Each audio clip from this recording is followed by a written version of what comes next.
ഇതിൽ പറഞ്ഞിട്ടില്ല, അതുകൊണ്ടാണ്.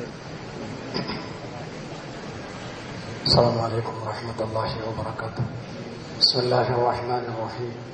الحمد لله رب العالمين. اللهم صل على محمد وعلى آل محمد كما صليت على إبراهيم وعلى آل إبراهيم إنك حميد مجيد. ആദരവുള്ള സയ്യിദുമാർ, പണ്ഡിതന്മാർ, നേതാക്കൾ, പ്രിയമുള്ള പ്രസ്ഥാന ബന്ധുക്കൾ, മാന്യ ശ്രോതാക്കൾ, ഇന്ന് ഇവിടെ ഈ സംഘടിപ്പിക്കപ്പെട്ട ഈ സംഗമത്തിന്റെ ആകത്തുക നമ്മുടെ നേതാവ് ബഹുമാനപ്പെട്ട ഉസ്താദ് മുഹമ്മദ് ഫൈലി വളരെ ഗഹനമായി അർത്ഥഗാംഭീര്യമുള്ള ആശയമുള്ള കുറഞ്ഞ വാക്കുകളിൽ ഒതുങ്ങിയ അവസരോചിതമായ വാക്കുകൾ നമ്മുടെ മുന്നിൽ വെച്ചു. ഇൻഷാ അല്ലാഹ് അതിന്റെ വിശദീകരണ പ്രസംഗങ്ങൾ മാന്യ സുഹൃത്തുക്കൾ, ബഹുമാന്യരായ ഹസൻ സഖാഫി, ഇസ്മായിൽ സഖാഫി തുടങ്ങിയ പ്രഗത്ഭരായ ആളുകൾ ഇൻഷാ അല്ലാഹ് നമ്മുടെ വേദിയിൽ നമുക്ക് നൽകുന്നതാണ്. അതിനിടയിൽ ഒരു പ്രസംഗമല്ല, കൂട്ടത്തിൽ സന്തോഷത്തോടെയുള്ള ഒരു പങ്കാളിത്തം നിങ്ങളുടെ മുമ്പിൽ അറിയിക്കുകയാണ്. ഇവിടെ മുടി വിവാദം, അതിന് യാഥാർത്ഥ്യം എന്താണ് എന്ന് ഉത്ബുദ്ധ കേരളത്തിന് അറിയാം. നമ്മളൊക്കെ അത് മനസ്സിലാക്കിയതാണ്. മുടി സൂക്ഷിപ്പുകാർ വളരെ ശക്തിയുള്ള ഭാഷയിൽ തന്നെ, നമ്മുടെ ഭാഷയിൽ പറഞ്ഞാൽ തെക്കീതായി തന്നെ 100% അത് തിരുകേശമാം തന്നെയാണ് എന്ന് പ്രഖ്യാപിച്ചിരിക്കുകയാണ്.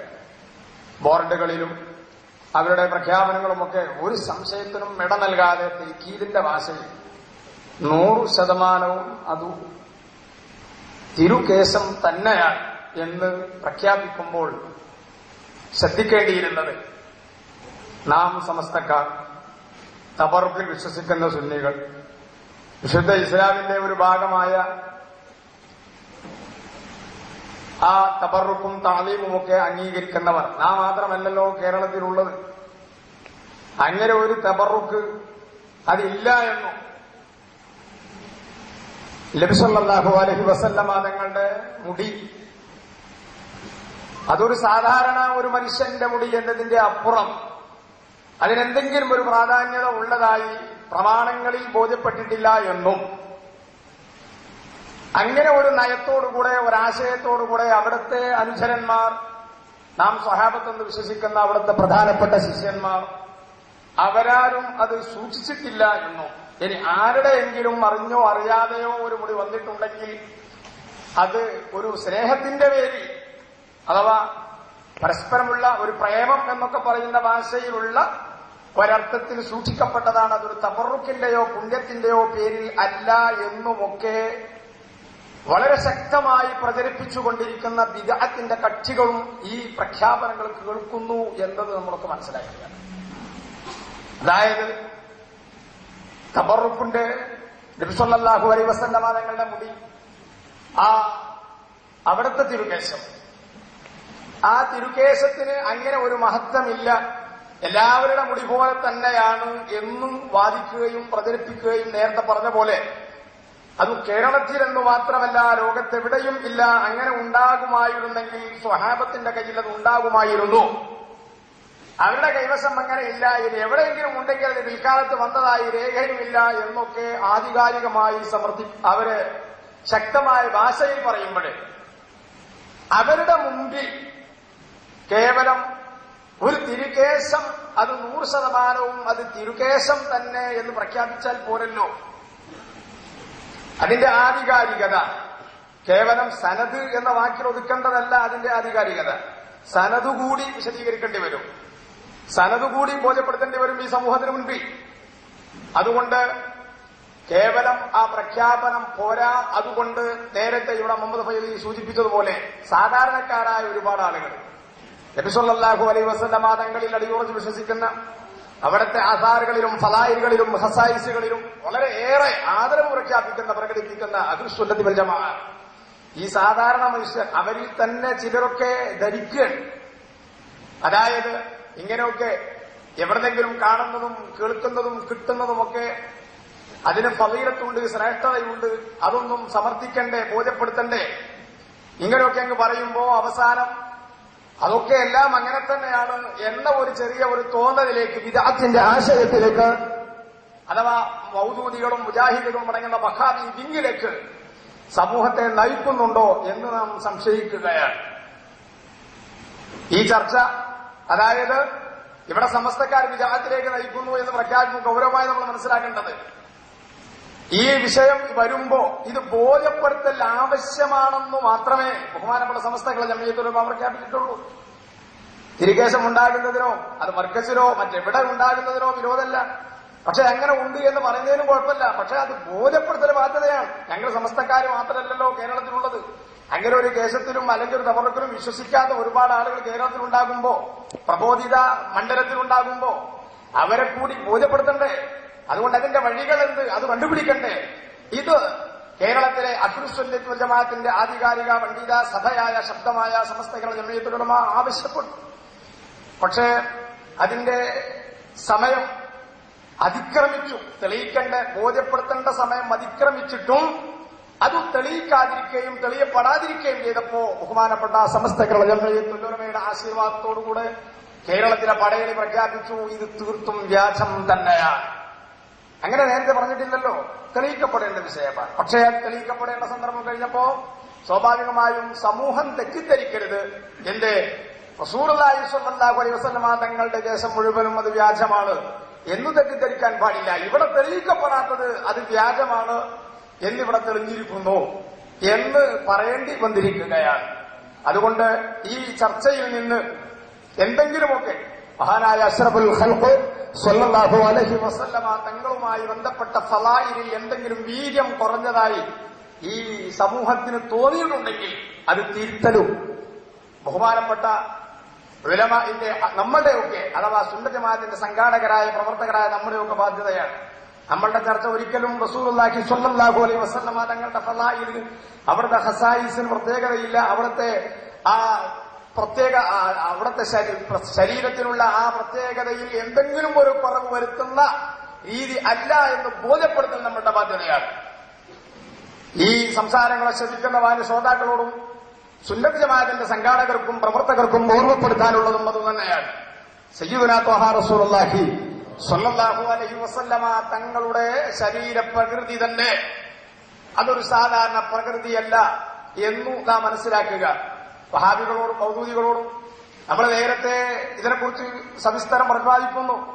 അതുകൊണ്ട് എപ്പോഴും പറയാനുള്ളത്, ഇപ്പോഴും തന്നെ പറയുന്നത്, മഹാനായ അഷ്റഫുൽ ഖൽഖ് സ്വല്ലല്ലാഹു അലൈഹി വസല്ലമ തങ്ങളുടെ ശരീരപ്രകൃതി അതൊരു സാധാരണ പ്രകൃതി അല്ല എന്നു ഈ ചർച്ചകളിൽ നമുക്ക് ബോധ്യപ്പെടണം. നമ്മളത് മനസ്സിലാക്കണം. ഇന്നി ലസ്തു മിസ്ലക്കും ലസ്തു കഅയ്ഹതിക്കും, എന്റെ പ്രകൃതി നിങ്ങളുടെ പ്രകൃതി അല്ല, ഞാൻ നിങ്ങളെപ്പോലെ അല്ല. എന്റെ ആത്മീയ അവയവങ്ങൾക്ക് പ്രത്യേകതയുണ്ട്, എന്റെ ബാഹ്യമായ അവയവങ്ങൾക്ക് പ്രത്യേകതയുണ്ട്. ലാഹിറും ബാത്തിനുമായ ഉള്ളിലും പുറത്തുമുള്ള അവയവങ്ങൾ ഒരു സാധാരണ മനുഷ്യന്റെ അവയവം പോലെ അല്ല എന്ന് മഹാനായ അഷ്റഫുൽ ഖൽഖ് സ്വല്ലല്ലാഹു അലൈഹി വസല്ലം തങ്ങൾ ഓർമ്മപ്പെടുത്തിയിട്ടുണ്ട്. ഹല്ലു ശൈത്താൻ എന്ന് പറയുന്ന ഒരു പ്രത്യേക അംശം മഹാനായ അഷ്റഫുൽ ഖൽഖ് സ്വല്ലല്ലാഹു അലൈഹി വസല്ലം തങ്ങളിൽ നിന്ന് മുറിച്ചു കളഞ്ഞത് മഹാനായ ഇമാം ബുഖാരി റളിയല്ലാഹു അൻഹു ഉദ്ധരിക്കുന്നുണ്ട്. സാധാരണ മനുഷ്യന്റെ ശരീരത്തിലുള്ള ഒരു മാംസം, ഒരു പിണ്ഡം, ഒരു കഷ്ണം, അത് ഹല്ലു ശൈത്താനാണ്. അത് പൈശാചിക ബാധ ഏൽക്കാൻ പറ്റുന്ന, പിശാചിന്റെ പ്രേരണ ഏൽക്കാൻ പറ്റുന്ന മനുഷ്യനിൽ സൃഷ്ടാവ് പഠിച്ചിട്ടുള്ള ഒരു കഷ്ടമാണ്. പക്ഷേ ആ കഷ്ടത്തെ 10 വയസ്സ് തികയുന്നതിന് മുമ്പ് കൊച്ചുനാളിൽ മുഹമ്മദ് നബി സ്വല്ലല്ലാഹു അലൈഹി വസല്ലമ തങ്ങളിൽ നിന്ന് ആ കഷ്ടത്തെ ജനമധ്യത്തിൽ വെച്ച് കൂടെ കളിക്കുന്ന കുട്ടികളുടെ മുമ്പിൽ വെച്ചുകൊണ്ട് മലർത്തി കടത്തിയിട്ട് ബാഹ്യമായ ഒരു ഓപ്പറേഷനിലൂടെ മുറിച്ചു കളഞ്ഞുകൊണ്ട് ജിബ്രീൽ പ്രഖ്യാപിച്ചു, ഇത് ഹല്ലു ശൈത്താനാണ്, ഇത് പിശാചിന്റെ ബാധ ഏൽക്കുന്ന കഷ്ടമാണ്, ഇത് ഈ കുട്ടിയിൽ വേണ്ട എന്ന് പരസ്യമായി പ്രഖ്യാപിച്ചുകൊണ്ട് വലിച്ചെറിഞ്ഞതിനെ കുറിച്ച് ഇമാം സുബ്കി റളിയല്ലാഹു അൻഹു പറഞ്ഞത്, അങ്ങനെ പരസ്യ പ്രഖ്യാപനം എന്തുകൊണ്ട് വേണ്ടി വന്നു? നേരത്തെ സൃഷ്ടാവിൽ നിന്ന് പടക്കാതിരുന്നാൽ മതിയായിരുന്നല്ലോ. പറ്റൂല. എന്തേ കാരണം?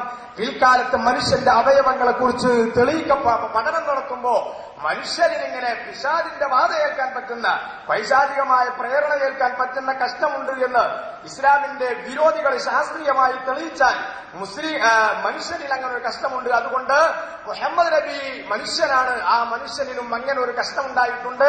അയാൾ ഇവിടെ പ്രഖ്യാപിച്ചതും പ്രചരിപ്പിച്ചതും മുഴുവനും തീർത്തും ഇസ്ലാമികമല്ല, ദൈവികമല്ല. അയാളുടെ സ്വന്തമായി എന്തൊക്കെ അയാൾ പ്രഖ്യാപിച്ചിട്ടുണ്ട്, പൈശാചികമായി ബാധ അയാൾ കേട്ടിട്ടുണ്ട് എന്ന് പിൽക്കാലത്ത് പറഞ്ഞാൽ ഇല്ല, ഞങ്ങളുടെ നേതാവിൽ അങ്ങനെ ഒരു കഷ്ടമില്ല, സാധാരണ പ്രകൃതിപരമായി ഉണ്ടാകുന്ന ആ കഷ്ടം ഞങ്ങളുടെ നേതാവിൽ നിന്ന് നശിപ്പിച്ചിട്ടുണ്ട് എന്ന് ആധികാരികമായി തെളിയിക്കാൻ പറ്റുന്ന രീതിയിൽ ഇമാം ബുഖാരി റളിയല്ലാഹു അൻഹു ഉദ്ധരിച്ച ഹദീസിന്റെ വ്യാഖ്യാനത്തിൽ കാണാൻ പറ്റും. അതിനാണ് അങ്ങനെ പരസ്യമായി തന്നെ ആദ്യം പടച്ച് പിന്നെ പരസ്യമായി വേണ്ട എന്ന് വെച്ചത്. ഇതെന്റെ ശാരീരികമായ ഒരു പ്രത്യേകത മഹാനായ മുഹമ്മദ് നബി സല്ലല്ലാഹു അലൈഹി വസല്ലം തങ്ങൾക്കുണ്ട് എന്ന് മനസ്സിലാക്കാനാണ്. അതുപോലെ ബാഹ്യമായ അവയവങ്ങളുടെ അവസ്ഥകളൊക്കെ അങ്ങനെ തന്നെയാണ്. കാഴ്ചക്ക് തോന്നും ഒരുപോലെയാണെങ്കിലും അർത്ഥത്തിൽ അതുപോലെയല്ല. അതായത് നമ്മെപ്പോലെയുള്ള 5 വിരലുള്ള, 2 കൈയുള്ള, 2 കാലുള്ള ഒരു പ്രകൃതി തന്നെയാണെങ്കിലും അതിനൊക്കെ ഒരുപാട് പ്രത്യേകതയുള്ളത് വളരെ വ്യക്തമായി ബോധ്യപ്പെട്ടതല്ലേ. മഹാനായ അഷ്റഫുൽ ഖൽഖ് സല്ലല്ലാഹു അലൈഹി വസല്ലം തങ്ങളുടെ തിരുമുടി, അവിടുത്തെ തിരുകേശം തന്നെ ഇദാ അസ്വാബന്നാസ ഐനുൻ ഔ ശൈഉൻ ബുഇസ ഇലൈഹാ, ഉമ്മു സലമ റളിയല്ലാഹു അൻഹയുടെ കൈവശം അവിടത്തെ തിരുകേശമുണ്ടായിരുന്നു എന്നും ആർക്കെങ്കിലും എന്തെങ്കിലും അസുഖം ബാധിച്ചാൽ, രോഗം വന്നാൽ, വിഷമം വന്നാൽ, വിശിഷ്യ കണ്ണേറ് സംഭവിച്ചാൽ ആ ഉമ്മു സലമ റളിയല്ലാഹു അൻഹയിലേക്ക് അയച്ചുകൊണ്ട് അവിടെ നിന്ന് ആ കേശം ഇട്ടിട്ടുള്ള വെള്ളം കുടിക്കാൻ കൊടുത്തുകൊണ്ട് ആ തബറുകൊണ്ട് ആ അസുഖം ഭേദമാകുമായിരുന്നു എന്ന് നിഷേധിക്കാൻ പറ്റാത്ത രീതിയിൽ തെളിയപ്പെട്ട സംഭവങ്ങളാണ്.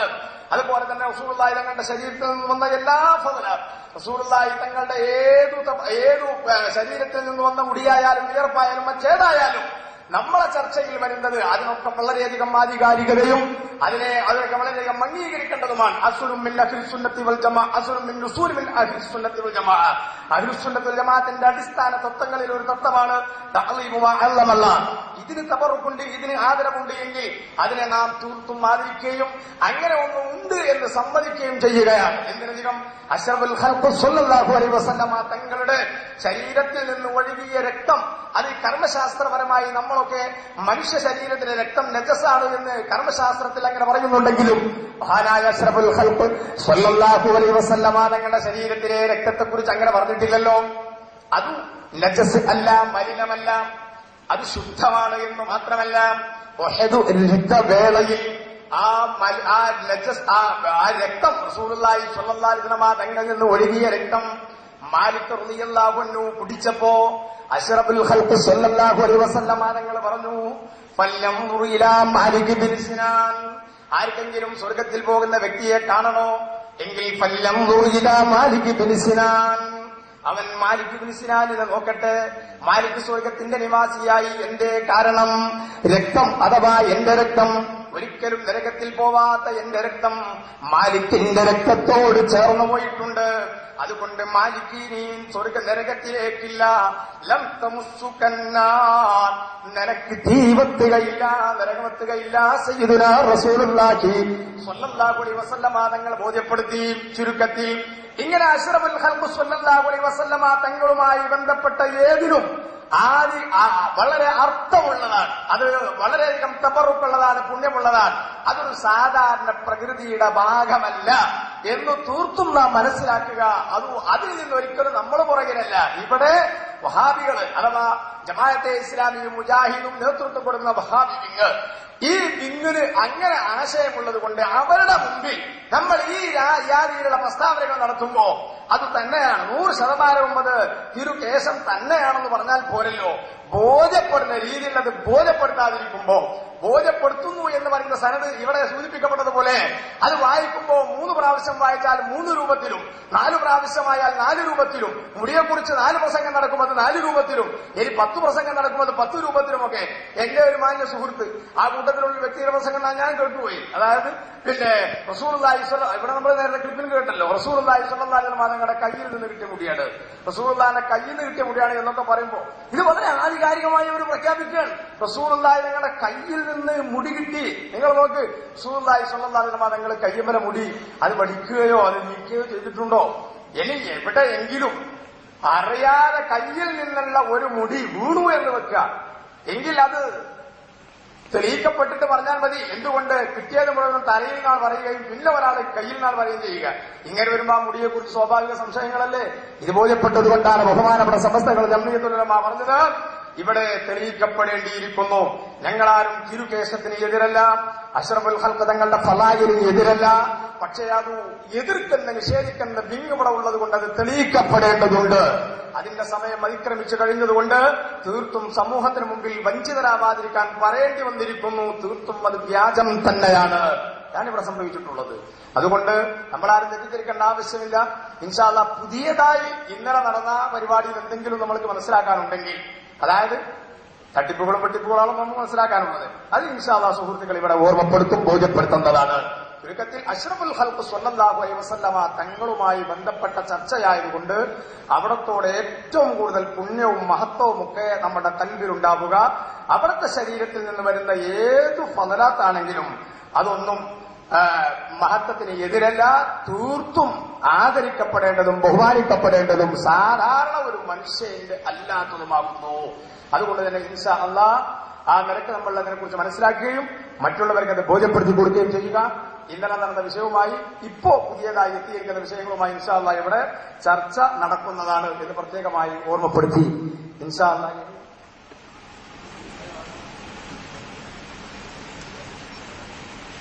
ഇവിടെ അത് സംബന്ധമായ പ്രസംഗങ്ങൾ ഇൻഷാ അല്ലാഹ് വരും.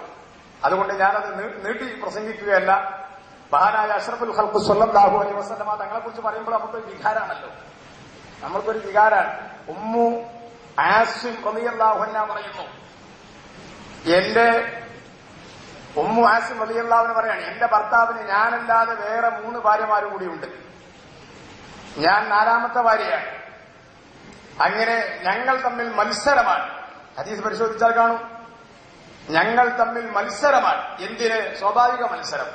അതായത് ഒരു ഭർത്താവിന് കീഴിലുള്ള 4 ഭാര്യമാരായതുകൊണ്ട് തന്നെ ഭർത്താവിന് മുമ്പിൽ വശ്യയാവണം, വശീകരിക്കപ്പെടുന്നവളാവണം, കൂടുതൽ താല്പര്യം ഭർത്താവിൽ നിന്ന് ഉണ്ടാവണം എന്നത് ആഗ്രഹിച്ചുകൊണ്ട് അതിനാവശ്യമായ വിദ്യകളൊക്കെ ഞങ്ങൾ ചെയ്യുമായിരുന്നു, സ്വീകരിക്കുമായിരുന്നു. അതിന്റെ ഭാഗമായി മേത്തരം അത്തറുകള്, സുഗന്ധങ്ങള്, വിലപിടിപ്പുള്ള സുഗന്ധദ്രവ്യങ്ങള്